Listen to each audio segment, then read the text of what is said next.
tumunoonyeza buli wamu naye nga tetumulaba kwe kusalawo okujja ewaka we twogere naye direct awulire ensonga zaffe tufune okuddibwamu tetulina kapito ate ennaku ziweddeyo ate bo nga betulagibwaku tekibakola bo bakyesamba kati fe Abaafiirwa kyetwagala atuyambe tusaba kwogerako naye ku kapito gwe twafiirwa twongerwemu wakyali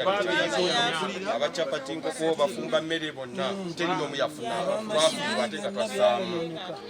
si gwe mudi okusoosa naye leero kisusse naffe tubanjibwa buli kintu kifudde tuli mulooni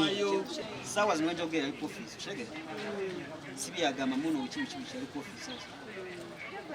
n'abashikira baba babiri basatu bagende osigama mwana mujja kweyo babikiriza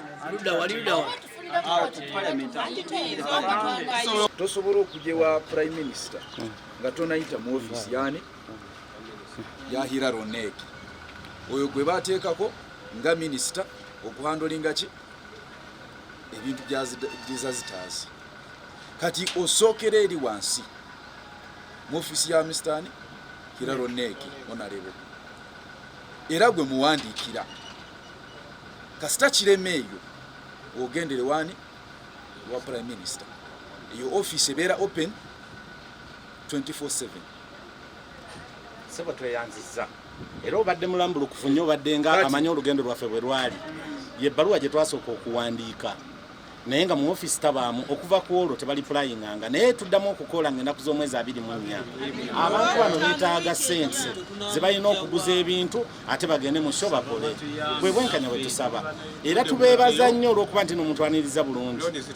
kati muyinza okutukolera se bubakama baffe ab'ekitiibwa kwe kutuwerekerako